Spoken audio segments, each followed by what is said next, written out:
If you grew up in Britain, you were fluent in a language nobody ever explained. And this is part 2. Let's start with a classic. You look like you've been dragged through a hedge backwards. Britain had a very particular niche of hedge-based insults. No one ever questioned the logistics of this scenario. We just universally accepted that the person looked truly appalling. Then there was that'll learn you. Not teach you. Not educate you. Learn. It was Britain's unique way of weaponizing grammar to deliver a life lesson. Usually just after you'd stacked it off your bike. A more subtle one was he's a bit of a character. This was a masterpiece of British understatement. Translation: the man is absolutely unhinged. Completely off his rocker, but he's tolerated by the community. Possibly because he's harmless, but more likely because he owns ferrets and no one wants to get involved. How about there's no flies on you? To this day, I have no concrete idea what this actually means. It's a compliment, I think. It implies you're sharp or quick-witted, but why flies are the benchmark for intelligence, and why their absence is a good thing, remains one of life's great mysteries. Now for a threat that instilled a deep, primal fear. I'll knock you into next week. A promise of time travel-based violence. Was it physically possible?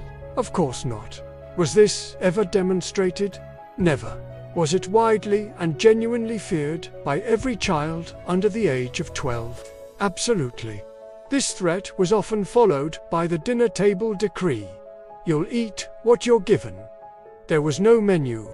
There were no substitutions. There was only a plate of questionable food and a steely glare. This was, for many of us, our first raw exposure to authoritarian rule. To navigate these tense situations, we developed phrases of pure avoidance. Like it's 6 of one and half a dozen of the other. A bit of mental maths happened. A decision was successfully avoided, and everyone just nodded as if something profound had been concluded. Nothing was solved, but the conversation was over. That's a win.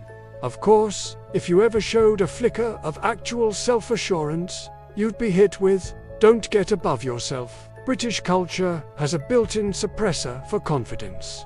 Any sign that you might be feeling good about an achievement was to be immediately and efficiently shut down. Britain prefers you, unsure, ideally, forever. But what if chaos did break out?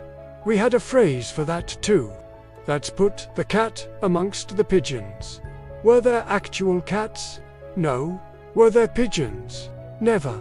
But did this phrase perfectly encapsulate a situation descending into pure, unadulterated anarchy? You bet it did. The quiet village hall meeting about bin collection schedules just got very real.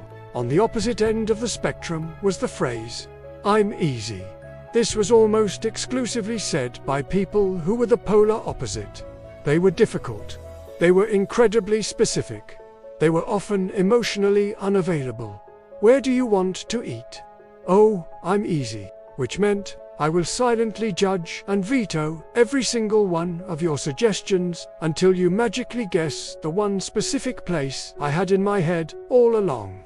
Then we have the personal critiques, disguised as agricultural observations. "He's got a chip on his shoulder." A fantastic phrase that raises so many questions. What kind of chip? Potato or wood? Where did he get it? And why is it still there? Has he not showered? Britain never asked these crucial follow-up questions. We just accepted that this person was permanently aggrieved about something.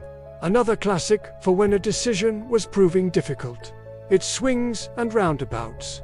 Much like 6 of one, this was a verbal tool to postpone any actual conclusion. It vaguely acknowledges pros and cons, but its main purpose is to resolve nothing and allow everyone to move on.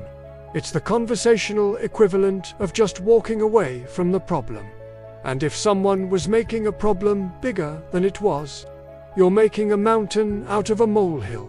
Britain was expert at minimizing every conceivable problem. Emotional turmoil, Financial disaster, career-ending mistakes, all molehills.